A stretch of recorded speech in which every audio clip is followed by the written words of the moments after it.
أما بعد فقد قال الله تبارك وتعالى في كلامه المجيد والفرقان الحميد. فأعوذ بالله من الشيطان الرجيم. بسم الله الرحمن الرحيم.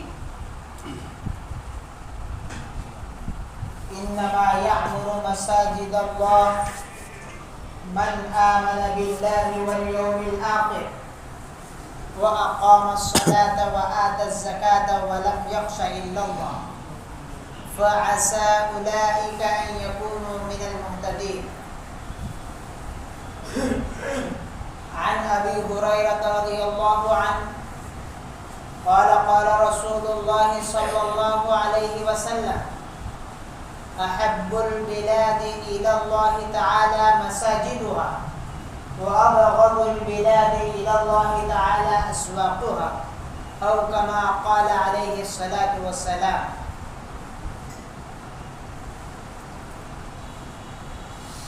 وقال تعالى في موضع آخر: أولم نعمركم ما يتذكر فيه من تذكر وجاءكم النذير فذوقوا فما للظالمين من نصير.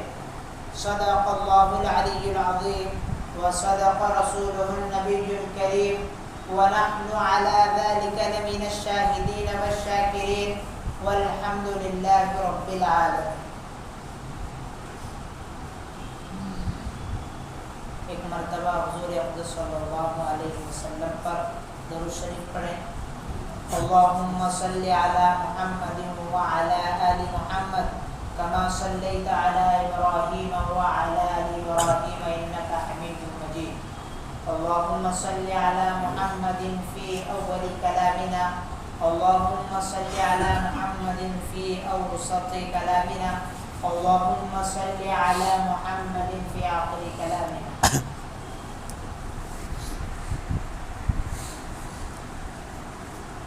میرے محترم عزیز بھائیوں، بزرگوں اور دوستوں، اللہ تبارک و تعالیٰ کا بے انتہا احسان ہے، اس کا کرم ہے کہ اس نے مجھے اور آپ کو اپنی بہترین اور افضل اور مقدس ترین جگہ پر جمع فرمایا. اور اللہ تبارک و تعالیٰ کا مزید احسان اس بات پر ہے کہ اس کی اہم عبادت جمعہ کی نماز ادا کرنے کے لیے ہم سب کو جمع فرمائے.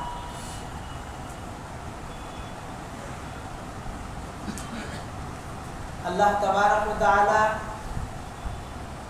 جب کسی بندے کے ساتھ خیر کا اور بھلائی کا ارادہ فرماتے ہیں تو اس کو دین کی سمجھ عطا فرماتے ہیں. دین کی باتیں، رسول اللہ کی باتیں، حدیث اور قرآن کی باتیں سننے کا موقع ملنا، یہ اللہ کی طرف سے بہت بڑی نعمت عظمیٰ ہے. ہمیں اس کی قدر کرنا چاہیے اور دھیان سے، توجہ سے، اہتمام سے قرآن کی اور حدیث کی باتوں کو سننا چاہیے اور ان پر عمل کرنے کی بھرپور کوشش بھی کرنا چاہیے. آپ حضرات کے سامنے حدیث شفاعت کا تذکرہ چل رہا ہے، جس کے اندر بہت ساری باتیں آپ کے سامنے آ چکی ہیں کہ رسول اللہ صلی اللہ علیہ وسلم ہماری جو ہے سفارش فرمائیں. حدیث شفاعت کا آخری حصہ جو باقی ہے وہ تو عرض کرنا ہے، لیکن ایک بات یہ ہے کہ ابھی جو حالات چل رہے ہیں، حالات جو حاضرہ ہیں، ایک مسئلہ مساجد کے تعلق سے بہت ہی اہم مسئلہ ہے. مساجد کی حفاظت، مساجد کی تعمیر، مسجدوں کو حفاظت کس طریقے سے کرنا ہے، مسجدوں کو کس طریقے سے آباد کرنا ہے، یہ بھی ایک اہم مسئلہ ہے۔ تو اس کے اوپر بھی جو ہے کچھ باتیں آپ کے سامنے آئیں گی۔ اسی طرح بابری مسجد کے تعلق سے ایک مسئلہ چل رہا ہے، اس کا بھی تذکرہ عنقریب آپ کے سامنے آئے۔ اللہ تعالیٰ سے دعا ہے کہ ان تمام باتوں کو صحیح کہہ دیں، ان پر ہم سب کو عمل کرنے کی توفیق عطا فرمائے۔ حدیث شفاعت کا آخری حصہ یہ ہے کہ شاہ عبدالحق محدث دہلوی رحمۃ اللہ علیہ فرماتے ہیں کہ رسول اللہ صلی اللہ علیہ وسلم پورے عالم کے لیے رحمت بنا کر بھیجے گئے، رحمت للعالمین ہے۔ رسول اللہ صلی اللہ علیہ وسلم کا رحمت للعالمین ہونے کی بنیاد پر رسول اللہ صلی اللہ علیہ وسلم اپنی امت کے جو کافر لوگ ہیں، جو کفار ہیں، جو جہنم میں جائیں گے، جنہوں نے اللہ کو نہیں مانا، رسول اللہ کو نہیں مانا، رسول اللہ کے دین کو ٹھکرایا، اسلام کو ٹھکرایا، ایمان کو ٹھکرایا، وہ کافر جب جہنم میں جائیں گے، شاہ عبدالحق محدث دہلوی رحمۃ اللہ علیہ فرماتے ہیں چونکہ حضور جو ہے رحمت للعالمین ہیں، یہ کفار بھی جو ہے آپ کی امتی ہیں، آپ کی امت میں شامل ہیں، تو اس لیے حضور اقدس صلی اللہ علیہ وسلم کل قیامت کے دن ان کافروں کے بارے میں بھی تخفیف عذاب، یعنی ان کو ہلکا عذاب ہونے کی سفارش فرمائیں۔ ان کافروں کو جہنم سے نکالا تو نہیں جائے گا، البتہ ان کے عذاب کے اندر آسانی ہونے کے رسول اللہ صلی اللہ علیہ وسلم سفارش فرمائیں۔ یہ شاہ عبدالحق محدث دہلوی رحمۃ اللہ علیہ فرمائیں۔ اسی طرح علامہ ابن قیم اور علامہ ابن جوزی رحمۃ اللہ علیہ، یہ حضرت ابن تیمیہ رحمۃ اللہ علیہ فرماتے ہیں کہ کافروں کو ایک لمبی مدت تک جہنم میں جلنے کے بعد ان کو بھی جہنم سے نکالا جائے گا، لیکن ان کا یہ دو حضرات، یہ جو دو بڑے علماء یہی یہ بات کو کہتے ہیں، باقی اس کے علاوہ جتنے علماء ہیں وہ تمام ان کی باتوں کو انکار کر دیتے ہیں۔ ابن تیمیہ اور ابن قیم رحمۃ اللہ علیہ کہتے ہیں کہ دیکھو، جب کافروں کو جہنم میں مسلسل عذاب دیا جائے گا تو وہ تو عذاب کے عادی ہو چکے ہوں گے، ان کو عادت لگ چکی ہوگی، اب اس کے بعد ان کو جب عذاب دیا جائے گا وہ عذاب نہیں ہوگا۔ یہ کہتے ہیں، قرآن کہتا ہے کلما نضجت جلودہم بدلناہم جلودا غیرہا لیذوقوا العذاب، کہ دیکھو جب کافروں کو ایک مرتبہ جہنم میں ڈال دیا جائے گا تو ان کو کبھی جو ہے وہاں سے نکلنے کا موقع نہیں ملے گا۔ اس لیے کہ اللہ فرماتے ہیں کلما نضجت جلودہم، کہ ہم ان کے بدن کی چمڑیوں کو بدلتے رہیں گے، ہم ان کے عذاب کی شکلوں کو بدلتے رہیں گے، جس سے ان کو مسلسل عذاب دیا جائے گا، ان کو کبھی جو ہے وہ جہنم سے نہیں نکالا جائے گا۔ اس لیے کہ اللہ فرماتے ہیں کہ شرک ایک ایسا گناہ ہے، یہ کفر ایک ایسا گناہ ہے کہ جس کو میں کبھی معاف نہیں فرماؤں، اس کے علاوہ جتنے گناہ تمام کو معاف فرماؤں۔ تو اس لیے قرآن کہتا ہے کہ کافروں کے بارے میں رسول اللہ صلی اللہ علیہ وسلم، کافروں کے بارے میں اللہ تبارک و تعالیٰ ان کو کبھی جہنم سے نہیں نکالے گا۔ رسول اللہ صلی اللہ علیہ وسلم کافروں کے عذاب کے ہلکا ہونے کی سفارش فرمائیں گے، یہ شاہ عبدالحق محدث دہلوی رحمۃ اللہ علیہ فرماتے ہیں۔ لیکن ہمارے متأخرین علماء، علامہ اشرف علی تھانوی رحمۃ اللہ علیہ، اسی طرح دوسرے علماء فرماتے ہیں کہ اس کے اوپر ہمیں کوئی صریح دلیل اور روایت نہیں ملی ہے، صرف اتنی بات ملی ہے کہ ابو طالب جو آپ کے چچا ہیں، رسول اللہ کے چچا ہیں، ان کو اللہ تعالیٰ ایک ہلکا عذاب دے گا۔ وہ ہلکا عذاب یہ ہوگا کہ آگ کی جوتیاں جو ہے اللہ تبارک و تعالیٰ ان کو پہنائے، صرف یہی ایک روایت ملتی ہے۔ تو الغرض یہ حدیث شفاعت کا جو ہے آخری حصہ تھا۔ میرے محترم عزیز ساتھیو، اللہ رب العزت کا جو ہے ایک امتحان کا طریقہ ہے، اللہ رب العزت کا ایک امتحان کا طریقہ ہے جو ہم سب کے سب دے رہے ہیں، بڑے ہوں یا چھوٹے ہوں، مرد ہوں یا عورت ہوں، مشرق کا رہنے والا ہو یا مغرب کا رہنے والا ہو، شمال کا رہنے والا ہو یا جنوب کا رہنے والا ہو، امیر ہو یا غریب ہو، دیہاتی ہو یا شہری ہو، کالا ہو یا گورا ہو یا عجمی ہو یا عربی ہو، ہر بندہ اس وقت امتحان کی حالت میں ہے۔ یعنی آزمائش کے حالت میں. وہ کیا ہے؟ اللہ تعالیٰ جو ہے مختلف حالات کو بھیجتے ہیں، مختلف آزمائشوں کو بھیجتے ہیں. کبھی اللہ تعالیٰ جو ہے خوشی کے حالات بھیجتا ہے، کبھی اللہ تعالیٰ غمی کے حالات بھیجتا ہے، کبھی جیت ہوتی ہے، کبھی ہار ہوتی ہے، کہیں صحت مندی ہوتی ہے تو کہیں کوئی بیمار ہوتا ہے، کہیں کوئی تندرست ہوتا ہے، کہیں کوئی کسی تکلیف میں مبتلا ہوتا ہے. ہر بندہ اس وقت امتحان کی حالت میں ہے.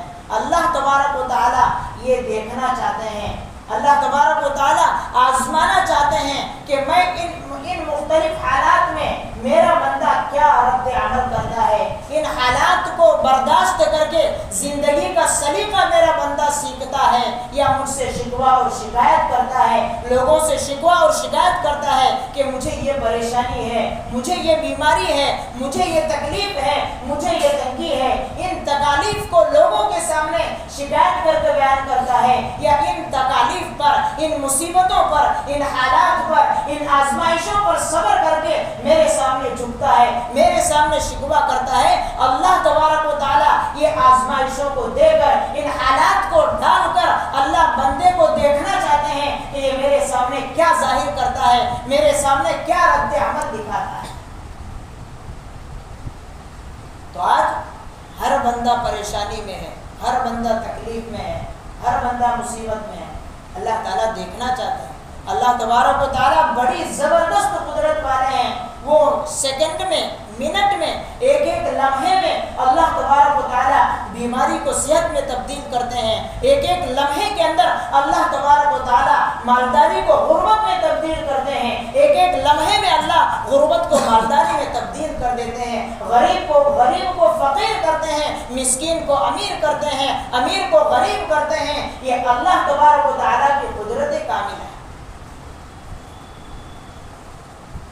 عزیزو، اللہ کی قدرت کو اگر سمجھنا ہے تو آپ اس بات سے سمجھ سکتے ہیں کہ دیکھو، ایک کھانے کا لقمہ پیٹ تک پہنچانے کے لیے قدرت نے کتنا بہترین انتظام کیا.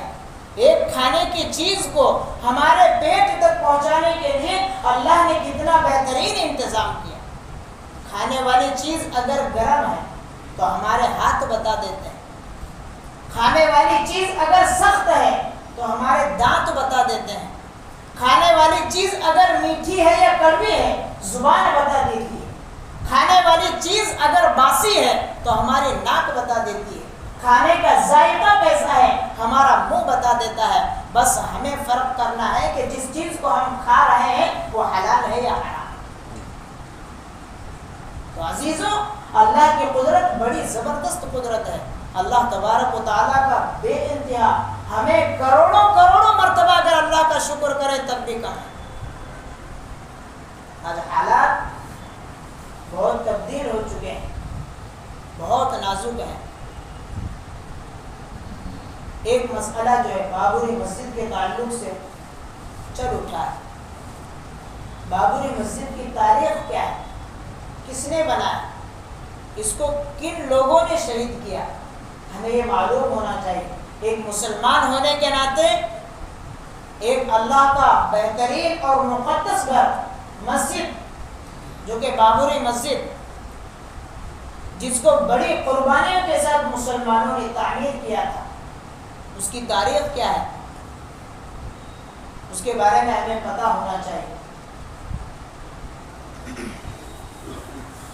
تو اس کی بابری مسجد کی تاریخ علماء یوں لکھتے ہیں کہ سب سے پہلے سن 1528 میں یعنی 16ویں صدی میں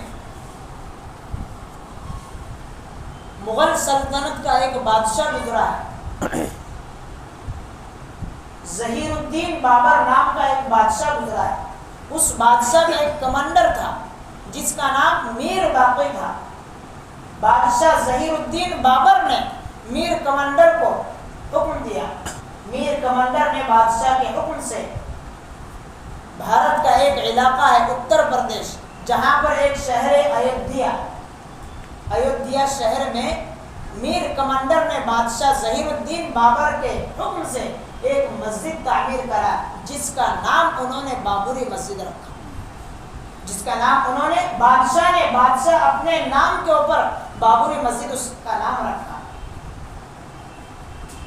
اور ہندوؤں کے عقیدے کے مطابق یہ ایودھیا شہر یہ وہ جگہ ہے، وہ مقام ہے، ان کا عقیدہ ہے کہ ان کی دیوی اور دیوتا اور ان کا جو رام ہے یہ اس جگہ پر پیدا ہوا.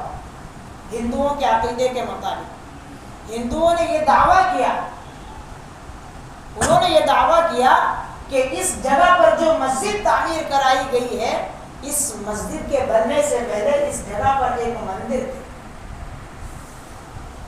اب اس بات پر مسلمانوں کا اور ہندوؤں کا بڑا جھگڑا چلنے لگا، بڑے فسادات ہوئے، اس وقت بڑے اختلافات ہوئے. کئی 100 سال تک جو ہے یہ اختلاف، یہ جھگڑا چلتا رہا. علماء نے لکھا ہے کہ سن 1859 کے اندر جب انگریزوں کی حکومت تھی، انگریزی حکومت والوں نے جب مسلمان اور ہندوؤں کے جھگڑے کو دیکھا، ان کے فسادات کو دیکھا، ان کے اختلافات کو دیکھا، تو انہوں نے جو انگریزی حکومت والوں نے بابری مسجد کو 2 حصوں میں تقسیم کیا. بابری مسجد کو 2 حصوں میں تقسیم کیا. انگریزی حکومت والوں نے کہا کہ مسجد کے اندر کا جو حصہ ہے وہ مسلمانوں کا ہوگا اور مسجد کے باہر کا جو حصہ ہے وہ ہندوؤں کا ہوگا. انگریزی حکومت نے اس وقت یہ فیصلہ کیا. الغرض بابری مسجد کے تعلق سے بے شمار اختلافات ہوئے، جھگڑے ہوئے. ہمارے ہندوستانی مسلمانوں نے ماضی اور گزرے ہوئے زمانے کے طویل تاریخ میں بہت سے مشکلات اور بہت سے تکلیفوں سے دوچار ہوئے، بہت تکلیف کو برداشت کیا، لیکن بابری مسجد کی شہادت اور ہندوستان کی تاریخ کا ایک بہت ہی بڑا المناک واقعہ تھا، ایک بہت ہی بڑا خطرناک سانحہ تھا، جس کو مسلمان، ہمارے ملک کا کوئی بھی مسلمان اس واقعے کو فراموش نہیں کر سکتا. جب مسجد بابری مسجد کو شہید کر دیا گیا، مسلمانوں نے عدالت کا دروازہ کھٹکھٹایا، مقدمہ درج کیا، برس تک جو ہے انصاف کا انتظار کیا، لیکن ظالموں نے کوئی حل نہیں چھوڑا، کوئی کام نہیں بنا. حقیقتاً اگر دیکھا جائے تو عزیزوں، سن 1949 کے اندر علماء تاریخ لکھتے ہیں، سن 1949 کے اندر ہی یہ بابری مسجد جو ہے مسلمانوں کے ہاتھ سے نکل چکی تھی، اس لیے کہ ظالموں نے اور کافروں نے، ہندوؤں نے رات کے تاریکی حصے میں مسجد کے اندر مورتیاں لاتا کر دی. اور ہندوؤں نے اس وقت یہ دعویٰ کیا کہ دیکھو ان مسلمانوں نے دھوکہ دے کر اس مسجد کو جو ہے پہلے مندر تھی اس کو آپ مسجد کی شکل میں تبدیل کر دیا. جب انہوں نے یہ دعویٰ کیا تھا اسی وقت وہ مسجد جو ہے مسلمانوں کے ہاتھ سے نکل چکی تھی، لیکن مسجد کی عمارت موجود تھی، مسجد کا گنبد موجود تھا، مسجد کے منبر اور محراب خوبصورت انداز میں موجود تھے. لیکن ان ظالموں نے بڑے قانونی خلاف کو پار کرتے ہوئے مسجد کو بالآخر منہدم کر دیا. مسجد کو انہوں نے جو ہے اس کے وجود کو ختم کر دیا. یہ تو دنیا کا قانون تھا. عزیزو سنو اللہ کا قانون کیا ہے. حضرت جمعیت علماء ہند کے صدر حضرت مولانا ارشد مدنی صاحب دامت برکاتہم کہتے ہیں کہ مسجد کی جگہ پر ہزاروں مندر بنا لیا جائے، ہزاروں سال تک مندر بنا لیا جائے، اللہ کا قانون یہ ہے کہ جو مسجد ایک مرتبہ مسجد بن چکی وہ قیامت تک مسجد رہے گی، اگرچہ 1000 رام مندر یہ لوگ بنا لیں. یہ اللہ کا قانون ہے. انہوں نے دنیا کے قانون کو دیکھتے ہوئے، اگرچہ انہوں نے ظالموں نے پیسے دے کر جج کو خرید لیا، ظالموں نے پیسے دے کر وکیلوں کو خرید لیا، دنیا کا قانون، دنیا کا دستور ہے. اللہ وحدہ لا شریک لہ وہ تو دیکھ رہا ہے، وہ تو سب کچھ جانتا ہے، وہ ہر چیز پر قادر ہے. اللہ ان ظالموں کو ڈھیل دے رہا ہے. وَلَا تَحْسَبَنَّ الَّذِينَ كَفَرُوا أَنَّمَا نُمْلِي لَهُمْ خَيْرٌ لِأَنفُسِهِمْ، یہ ظالم یہ گمان نہ کریں کہ یہ اپنے حق میں فیصلہ کر کے یہ نہ سمجھے کہ ہم کامیاب ہو چکے ہیں، ہم مندر بنانے میں کامیاب ہو چکے ہیں، ہم نے مسجد کو شہید کر دیا، وہ یہ گمان کے اندر مبتلا نہ ہو کہ ہم نے ان کو ڈھیل دے دیا۔ أَنَّمَا نُمْلِي لَهُمْ خَيْرٌ لِأَنفُسِهِمْ، ہم ان کو اس لیے ڈھیل دے رہے ہیں تاکہ ان کے گناہ اور بڑھ جائیں، تاکہ ان کو عذاب دینے میں اور مزہ آئے، تاکہ ان کو جہنم میں ڈھکیلنے میں اور مزہ آئے۔ اللہ ان کافرین کو اس لیے ڈھیل دے رہا ہے۔ تو عزیزو، یہ اللہ کا قانون ہے، کتنے ہی اس کے اوپر مندریں بن جائے، کتنا ہی کچھ ہو جائے، جب اللہ کے نزدیک ایک مرتبہ مسجد بن گئی وہ قیامت تک مسجد باقی رہتی ہے۔ ہم دیکھتے ہیں اخبارات کے ذریعے، ہم دیکھ رہے ہیں واٹس ایپ کے ذریعے سے، ویڈیو کے ذریعے سے جو ہم دیکھ رہے ہیں کہ ان دنوں میں ایودھیا شہر میں مندر کا اس کا افتتاحی اس کا معاملہ جو ہے بہت سرخیوں میں ہے۔ حکومت کی سرپرستی میں بڑے بڑے انتظامات کرنے کی کوشش کر رہے ہیں، کچھ بھی کر لیں۔ ہم دیکھ رہے ہیں کہ دشمن اپنی سازش میں، اپنی منصوبہ بندی میں ظاہری طور پر 100% کامیاب ہوتا ہوا ہمیں نظر آ رہا ہے۔ ظاہری طور پر دشمن جو ہے وہ کامیاب ہوتا ہوا نظر آ رہا ہے، لیکن عزیزو یاد رکھو، ایسے حالات میں ہمیں گھبرانے کی، پریشان ہونے کی، مایوس ہونے کی کوئی ضرورت نہیں ہے۔ اللہ ایسے ہزاریں مسجدیں اور بنا دے گا، وہ تو قدرت کے اعتبار سے، اللہ کے قانون کے اعتبار سے مسجد ہے، وہ ان لوگوں کے نظریے کے اعتبار سے انہوں نے جج کو خرید کر اپنے مطابق اگرچہ فیصلہ کر لیا ہو، لیکن اللہ کے قانون کے اعتبار سے وہ تو مسجد ہے۔ تو ظاہری طور پر دشمن جو ہے ہمیں کامیاب ہوتا ہوا نظر آ رہا ہے، ہمیں گھبرانے کی ضرورت نہیں ہے، ہمیں مایوس ہونے کی ضرورت نہیں ہے، ہمیں پریشان ہونے کی ضرورت نہیں ہے۔ ہمیں تو ایسے وقت میں اور چوکنا ہونے کی ضرورت ہے، ہمیں ایسے وقت میں اور ہوشیار ہونے کی ضرورت ہے کہ ہماری ایک غلطی کی وجہ سے، ہماری تھوڑی سی غفلتی کی وجہ سے ایک مسجد جو ہے اس کے اوپر انہوں نے ناجائز قبضہ کر کے مندر کو بنانے کا حکم دیا۔ یہ ہمارے مسلمان بھائیوں کی غلطی کی وجہ سے ہے، ہمارے سے ایسی دوبارہ غلطی نہ ہو کہ ایسے لوگ جو ہے دوبارہ ہمارے مساجد پر قبضہ نہ کریں۔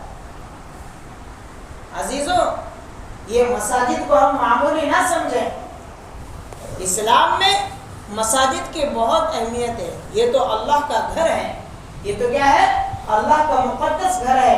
فرماتے ہیں کہ روئے زمین کے اندر، زمین کے اوپر اللہ کو جو سب سے زیادہ، سب سے مقدس جو جگہ ہے وہ مساجد ہیں۔ احادیث کے اندر آتا ہے، رسول اللہ فرماتے ہیں احب البلاد الی اللہ مساجدها وابغض البلاد الی اللہ اسواقها، اللہ کے نزدیک سب سے محبوب اور سب سے پسندیدہ جگہیں وہ مساجد ہیں، اور اللہ کو سب سے زیادہ مبغوض اور سب سے زیادہ ناپسندیدہ جو جگہیں ہیں وہ بازار ہیں۔ تو یہ مساجد اللہ کے نزدیک بہت مقدس جگہ ہیں۔ ان مساجد کے اندر صبح اور شام اللہ کو یاد کیا جاتا ہے، اس کا نام لیا جاتا ہے۔ یہاں ایسے لوگ آتے ہیں جو اللہ کی اطاعت کرنے والے ہوتے ہیں، جو اللہ کی بندگی کرنے والے ہوتے ہیں۔ قرآن میں اللہ تعالیٰ فرماتے ہیں فی بیوت اذن اللہ ان ترفع، کہ ایسا نور اس گھروں میں، اس مسجد میں ایسا نور اللہ تعالیٰ عطا کرتے ہیں جس کے بارے میں اللہ نے حکم دیا ان ترفع، کہ ان مساجد کی تعظیم کی جائے، وَيُذْكَرَ، اس کے اندر اللہ کا نام لیا جائے، فی حسمہ، اللہ کا نام کا یاد کیا جائے، وَيُسَبِّحُ لَهُ فِيهَا بِالْغُدُوِّ وَالْآصَالِ، صبح اور شام اللہ کی تسبیح بیان کی جائے، اللہ کی پاکی بیان کی جائے۔ رِجَالٌ لَا تُلْهِيهِمْ تِجَارَةٌ وَلَا بَيْعٌ عَنْ ذِكْرِ اللَّهِ، ان مساجد میں اللہ کے ایسے بندے آتے ہیں کہ جن کو تجارت غفلت میں نہیں ڈالتی، جن کو خرید اور فروخت اللہ کی عبادت سے، اللہ کے ذکر سے غفلت میں نہیں ڈالتی۔ يَخَافُونَ يَوْمًا تَتَقَلَّبُ فِيهِ الْقُلُوبُ وَالْأَبْصَارُ، وہ لوگ جو ہے اس ہولناک دن سے ڈرتے ہیں کہ جس دن اللہ تعالیٰ ہمارے دلوں کو الٹ دیں گے اور جس دن ہماری آنکھیں ہکا بکا رہ جائیں۔ عزیزو، مساجد کی حفاظت کے سلسلے میں یہ بات علماء بتاتے ہیں کہ دیکھو مسجد کو بنانا اور مسجد کی تعمیر کے اندر حصہ لینا، مسجد کو مزین کرنا صرف یہ کامیابی کے لیے کافی نہیں ہے، بلکہ حصول مقصد کے لیے یہ ضروری ہے کہ ہم اس مسجد کو آباد کرنے کی کوشش کریں، اور مسجد کو آباد کرنے کی کوشش کرنا ہم سب مسلمانوں کے لیے لازم اور ضروری ہے۔ اللہ تعالیٰ قرآن میں فرماتے ہیں انما یعمر مساجد اللہ من آمن باللہ والیوم الآخر واقام الصلاة وآتى الزکاة ولم یخش الا اللہ فعسى اولئک ان یکونوا من المہتدین، کہ اللہ کی مسجدوں کو وہی لوگ آباد کر سکتے ہیں جو اللہ پر اور آخرت کے دن پر ایمان رکھتے ہیں، نماز قائم کرتے ہوں، زکوٰۃ ادا کرتے ہوں اور اللہ کے علاوہ کسی سے نہ ڈرتے ہوں، یہی وہ لوگ ہیں جو اللہ کے گھروں کو آباد کرتے ہیں۔ یعنی اس کا مطلب یہ ہے کہ مسجد کو تعمیر کرنا، اس کے تعمیر کے لیے بندوبست کرنا، اس کے لیے فکر کرنا، مسجد کی دیکھ بھال کرنا، یہ سب ایمان کی علامت ہیں، اور اللہ ایسے لوگوں کے ایمان کی گواہی دے۔ میرے محترم بھائیوں، ہمیں ایسے حالات میں دو کام کرنا ہے، ہمیں ایسے حالات میں بہت ہوشیار ہونے کی ضرورت ہے۔ پہلی بات یہ ہے کہ آج دیکھو ہر مسلمان دین سے بیزار ہے، دین سے غفلت حد درجے کو پہنچ چکی ہے، دین سے بیزاری اختیار کر رہا ہے۔ آج ایک اندازے کے مطابق اگر ہم پورے ملک میں چھان کریں تو 77% جو ہے مساجد بند ہے، ان کے اوپر تالے لگے ہوئے، کوئی نماز پڑھنے والا نہیں، کوئی عبادت کرنے والا نہیں۔ آج بھی اگر آپ دیہاتوں میں جائیں اور بہت سارے شہروں میں جائیں تو آپ کو ایک ہی شخص اذان دینے والا اور ایک ہی شخص نماز پڑھانے والا اور ایک ہی مقتدی ہوگا۔ آج بھی اگر آپ دیہاتوں کے اندر جائیں گے یہ صورتحال آپ کو نظر آئے گی۔ اس کی وجہ کیا ہے کہ مسلمان آج دین کو بھول چکا ہے، مسلمان کو یاد نہیں ہے کہ مجھے مسجد کے اندر جا کر کیا کرنا ہے، مسلمان کو معلوم نہیں ہے کہ مجھے مسجد آباد کرنا ہے یا نہیں کرنا ہے۔ انہیں غفلتوں کی وجہ سے آج مساجد کو بند کر رہے ہیں۔ عزیزوں، اگر ہم نے مساجد کو آباد نہیں کیا، مولانا سجاد نعمانی فرماتے ہیں کہ اگر ہم نے مساجد کو آباد نہیں کیا، مدارس کو آباد نہیں کیا، مکاتب کو آباد نہیں کیا، تو وہ وقت دور نہیں کہ ہماری نسلوں کو مساجد اور مکاتب اور مدارس کے بارے میں کچھ معلوم نہیں، ہماری نسلیں جو ہے وہ تباہ ہو جائیں، ہماری نسلیں جو ہے وہ دین سے کوسوں دور ہو جائیں، ان کو نماز کا کچھ معلوم نہیں ہوگا، قرآن کا کچھ معلوم نہیں ہوگا، اسلام کی تعلیم کچھ معلوم نہیں ہوگی۔ عزیزوں، آج کتنے مسلمان ایسے ہیں ہمارے کہ جو صرف جمعہ کی سعادت حاصل کرنے کے لیے جمعہ کے دن آتے ہیں اور پورا ہفتہ مطمئن بیٹھے رہتے ہیں، اور کتنے چہرے ایسے ہیں جو صرف عید کی نمازوں میں آتے ہیں اور جنازے کے وقت حاضر ہوتے ہیں اور پھر ایک طویل مدت کے لیے وہ غائب ہو جاتے ہیں۔ کتنے مسلمان ہمارے بھائی ایسے ہیں جو آج غفلت کے اندر پڑے ہوئے ہیں۔ میرے محترم بھائیوں، مسجد کو تعمیر کرنا، مسجد کو بنانا ہم خیر کا کام سمجھتے ہیں، بڑی نیکی کا کام سمجھتے ہیں، لیکن مسجد کو آباد کرنا، اس کے اندر عبادت کرنا، ہم اس کو نیکی کا کام نہیں سمجھتے ہیں۔ اس کی وجہ سے آج یہ حالات پیش آ رہے ہیں۔ آج موجودہ حالات میں ہمیں یہ کام کرنا ہے کہ ایک مستقل تحریک بنا کر بند مساجد کو، ویران مسجدوں کو، تالا لگے ہوئے مسجدوں کو کھول کر ان کو آباد کرنے کی فکر کرنا چاہیے۔ یہ سب سے پہلے آج فکر ہے۔ جمعیت علماء ہند کی جانب سے آج یہ پیغام دیا جا رہا ہے کہ مسجدوں کو آباد رکھو، ورنہ کہیں ایسا نہ ہو کہ ظالم اور دشمن جو ہے ہماری مساجد پر ناجائز قبضہ کر کے ان کو ہڑپ کر کے بیٹھے۔ تو یہ سب سے پہلا کام۔ دوسرا کام جمعیت علماء ہند کی جانب سے یہ ہے، یہ پیغام ہے کہ جن مسجدوں کے اندر 5 وقتہ نماز ہوتی ہے، 5 وقت کی نماز ادا کی جاتی ہے، ان مساجدوں کو مکاتب سے آباد، ان مسجدوں کے اندر اپنے معصوم اور چھوٹے بچوں کو بھیج کر ان کو قرآن کی تعلیم دلاؤ، ان کو اسلام کی تعلیم دلاؤ، ان کو بتاؤ کہ ایمان کیا ہے، ان کو سکھاؤ کہ قرآن کیا ہے، ان کو بتاؤ کہ اللہ کیا ہے، محمد کون ہے، رسول اللہ کون ہے، ہمارا دین کیا کہتا ہے، آخرت کیا چیز ہے، جنت کیا چیز ہے، جہنم کیا چیز ہے، نماز کیا ہے۔ یہ تعلیم ان کو مکاتب کے اندر بھیجو تاکہ وہ بچے جو ہے ان چیزوں کو وہاں پر سیکھ سکیں۔ اپنے بچوں کی اچھی تربیت کراؤ۔ عزیزوں، یہ مسجدیں جو ہے یہ مسلمانوں کے لیے محفوظ جگہ ہے، ہماری جان کے اعتبار سے بھی، ہماری روحانی اعتبار سے بھی مسجدیں جو ہیں ہمارے لیے محفوظ جگہ ہے۔ رسول اللہ صلی اللہ علیہ وسلم ایک حدیث میں فرماتے ہیں کہ جب آندھی چلتی تو رسول اللہ صلی اللہ علیہ وسلم فوراً مسجد کے اندر آتے، اور جب تک آندھی نہ رکتی اللہ کے رسول مسجد سے نہ نکلتے۔